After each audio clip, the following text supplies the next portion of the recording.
দুটা গুৰুত্বপূৰ্ণ খবৰ অংগনবাদী কৰ্মী সহায়িকাসকলৰ মাননিৰ খবৰ আৰু বছৰ বছৰ ধৰি বিনা বেতনে ভেঞ্চাৰ বিদ্যালয়সমূহত কৰ্মৰত হৈ থকাৰ পিছত 2021 বৰ্ষত প্ৰাদেশিকত হোৱা টিউটৰ শিক্ষক কৰ্মচাৰীসকলৰ দুটাকৈ গুৰুত্বপূৰ্ণ খবৰ। অৱশেষত ৰাজ্য চৰকাৰে মাননি বৃদ্ধি ঘোষণা কৰিলে। চৰকাৰী জাননী প্ৰকাশ কৰিলে। নৱেম্বৰ মাহৰ পৰা অংগনৱাড়ী কৰ্মী আৰু সহায়িকাৰ মাননি বৃদ্ধি ঘোষণা ৰাজ্য চৰকাৰৰ।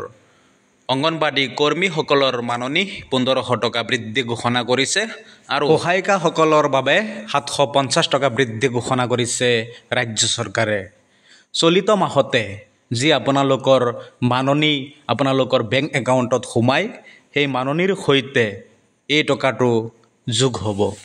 আৰু এটা গুৰুত্বপূৰ্ণ খবৰ ভেঞ্চাৰ বিদ্যালয়সমূহত কৰ্মৰত হৈ আছিল শিক্ষক কৰ্মচাৰীসকলে 2021 বৰ্ষত কিছু সংখ্যক শিক্ষক কৰ্মচাৰীসকলক প্ৰাদেশিকৰণ কৰিছিল, কিন্তু নিয়মীয়া শিক্ষক হিচাপে নহয় টিউটৰ শিক্ষক হিচাপে নিযুক্তি দিছিল ৰাজ্য চৰকাৰে।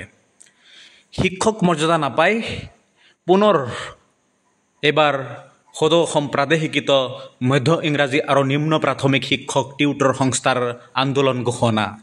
অহা 10 নৱেম্বৰৰ পৰা ৰাজ্যৰ বিদ্যালয়ে অনিৰ্দিষ্টকালীন ধাৰাবাহিক অৱস্থান ধৰ্মঘট কাৰ্যসূচী ৰূপায়ণ কৰিব 2021 বৰ্ষত প্ৰাদেশিকৃত টিউটৰ শিক্ষক কৰ্মচাৰীসকলে। বাৰে বাৰে প্ৰতিবাদ কৰি আহিছে।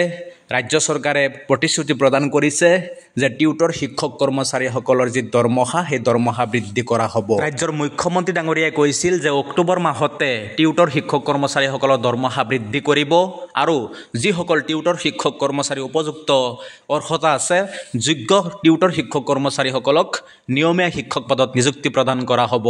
কিন্তু আজি নৱেম্বৰ মাহৰ 8 তাৰিখ আজি পৰ্যন্ত টিউটৰ শিক্ষক কৰ্মচাৰীসকলৰ দৰমহা বৃদ্ধি ঘোষণা নকৰিলে ৰাজ্য চৰকাৰে।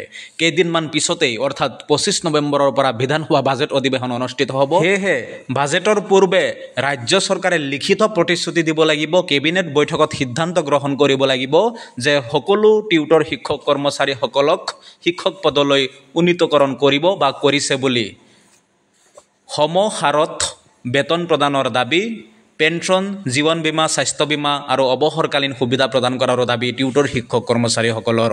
ইতিমধ্যে অৱসৰপ্ৰাপ্ত যিসকল টিউটৰ শিক্ষক কৰ্মচাৰী আছে তেওঁলোকৰ যি এককালীন সাহায্য সেই এককালীন সাহায্য 10 লাখ টকা প্ৰদান কৰিব লাগে আৰু প্ৰয়াত টিউটৰ শিক্ষক কৰ্মচাৰীসকলৰ পৰিয়ালবৰ্গকো এককালীন 10 লাখ টকা প্ৰদান কৰাৰ দাবী জনাইছে টিউটৰ শিক্ষক কৰ্মচাৰীসকলে। ৰাজ্যজুৰি প্ৰতিবাদত বহিব 16,000 প্ৰাদেশিকৃত টিউটৰ শিক্ষক। 10 নৱেম্বৰৰ পৰা আন্দোলন ঘোষণা সদৌ অসম প্ৰাদেশিকৃত টিউটৰ শিক্ষক কৰ্মচাৰী সংস্থাৰ। মুখ্যমন্ত্ৰীৰ বিৰুদ্ধে ক্ষোভ টিউটৰ সমাজৰ। শীঘ্ৰেই টিউটৰৰ পৰা নিয়মীয়া শিক্ষকৰ মৰ্যাদা প্ৰদানৰ লগতে ন্যায্য প্ৰাপ্তিৰ দাবী। সংবাদমেল যোগে আন্দোলন কাৰ্যসূচী ঘোষণা কৰিছে সদৌ অসম প্ৰাদেশিকৃত নিম্ন আৰু উচ্চ প্ৰাথমিক টিউটৰ শিক্ষক সংস্থাই। টিউটৰ শিক্ষক কৰ্মচাৰীসকলৰ যি দৰমহা সেই দৰমহা মাহিলী মাত্ৰ 10,000 টকা। দিন হাজিৰা কৰা শ্ৰমিকৰ যি মজুৰি সেই মজুৰিতকৈ কম পায় এই দুৰ্ভগীয়া টিউটৰ শিক্ষক কৰ্মচাৰীসকলে দৰমহা।